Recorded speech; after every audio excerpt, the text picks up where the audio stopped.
एखादा प्रवास आपलं आयुष्य खरंच किती बदलू शकतो. कधीकधी इतका की तो प्रवास संपतच नाही, उलट एक नवीन मिशन बनून आयुष्यभर आपल्यासोबत राहतो. आज आपण अशाच एका प्रवासाबद्दल बोलणार आहोत, अनुराधा प्रभुदेसाई यांच्या लडाखच्या सफरीबद्दल, जिने एका सामान्य पर्यटकाला एका आजीवन मिशनवर पाठवलं. हा प्रश्न खरं तर आपल्या सगळ्यांनाच पडू शकतो नाही का? आपणही अनेक ठिकाणी फिरायला जातो, पण एखादी सहल एखाद्याच्या आयुष्याचा ध्यास कशी बनू शकते? चला तर मग याच प्रश्नाचं उत्तर शोधूया. आणि त्यासाठी आपल्याला अनुराधाजींसोबत त्या प्रवासावर पुन्हा एकदा निघावं लागेल. गोष्ट आहे 2004 सालची. डोंगर, दर्या आणि निळशार आकाश. लडाखच्या सौंदर्याने भारावून गेलेल्या अनुराधा प्रभुदेसाई एका सामान्य पर्यटकाप्रमाणे लेह, नुब्रा व्हॅली फिरत होत्या. त्यांच्या प्रवासाचा शेवटचा टप्पा होता कारगिल आणि द्रास. पण त्यांना तेव्हा कुठे माहिती होतं की हा शेवट नाहीये, तर एका नव्या पर्वाची सुरुवात आहे. ऑपरेशन विजय स्मारकावर पोहोचल्यावर समोर जे दिसलं त्याने त्यांना अक्षरशः आतून हादरवून टाकलं.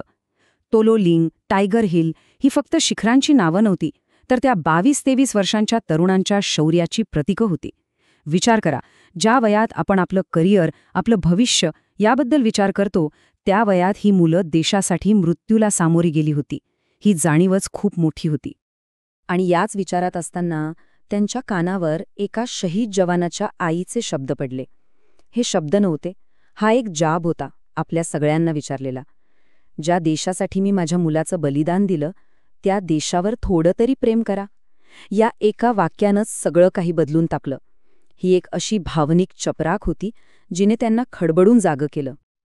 त्याच विजयस्तंभासमोर, त्याच क्षणी त्यांनी स्वतःलाच एक वचन दिलं की पुढची 5 वर्ष मी इथे परत येईन, या वीरांना सलामी देईन, त्यांचा त्याग समजून घेण्याचा प्रयत्न करेन. अर्थात मुंबईला परतल्यावर मनात शंका आली, हे जमेल का आपल्याला? साहजिक आहे नाही का? पण त्या आईचे शब्द आणि त्या वीरांची नावं मनातून जातच नव्हती. आणि मग काय, शंकेवर निश्चयाने मात केलीच. आता वेळ होती ती फक्त विचार करण्याची नाही, तर काहीतरी ठोस करण्याची, त्या शपथेला एका मिशनचं रूप देण्याची. आणि मग ह्या विचारातूनच जन्म झाला मिशन लडाखचा. एक असा धागा जो देशाच्या 2 टोकांना, सामान्य नागरिकांना आणि सीमेवरच्या सैनिकांना एकत्र जोडणार होता. आणि या मिशनसाठी रक्षाबंधनापेक्षा जास्त चांगला दिवस कोणता असू शकला असता सांगा बरं?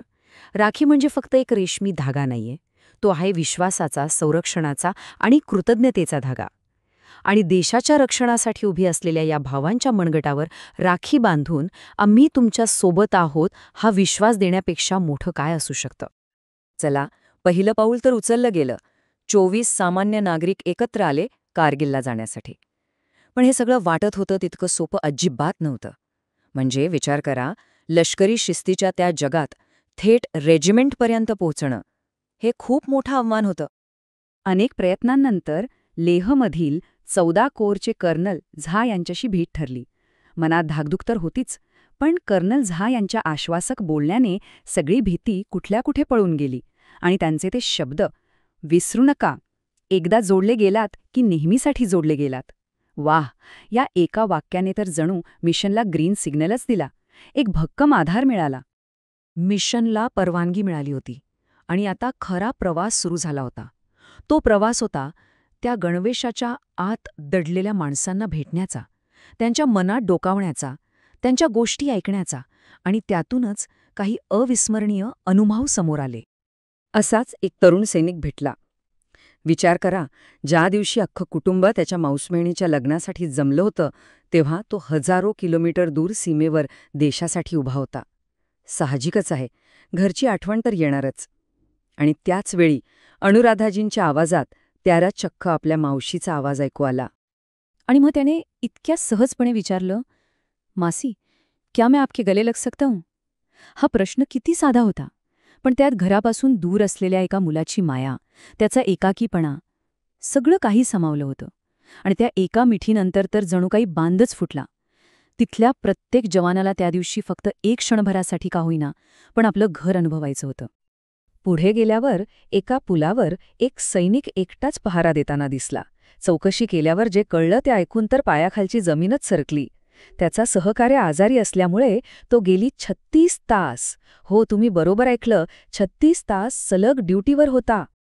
आणि इथेच आपल्याला आपल्यासारख्या सामान्य माणसाच्या मानसिकतेतला आणि एका सैनिकाच्या वास्तवातला फरक अगदी स्पष्टपणे दिसून येतो. आपण सकाळी 10 ते संध्याकाळी 5 च्या चौकटीत विचार करतो, पण सैनिकासाठी काम पूर्ण होईपर्यंत थांबणं हेच त्याचं जगणं असतं.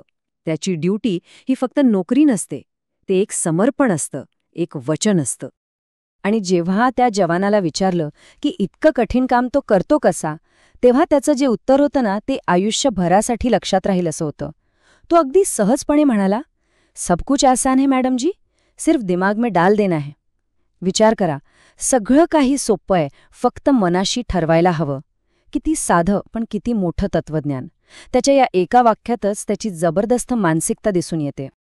शौर्य आणि मानसिकतेच्या या गोष्टी तर होत्याच, पण एक अनुभव असा होता ज्याने भारतीय सैन्याच्या ब्रीदवाक्याचा, सेवा परमो धर्म, याचा खरा अर्थ काय असतो ते प्रत्यक्ष दाखवून दिलं.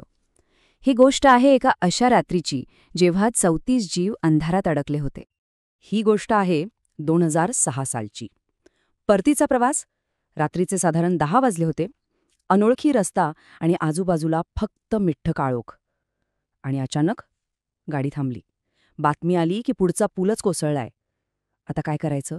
पुढे जाण्याचा रस्ता बंद, मागे फिरणंही शक्य नाही. 34 जणांचा तो गट त्या भयान अंधारात पूर्णपणे अडकला होता. अशा परिस्थितीत आशेचा एकच किरण होता, जवळची आर्मी पोस्ट.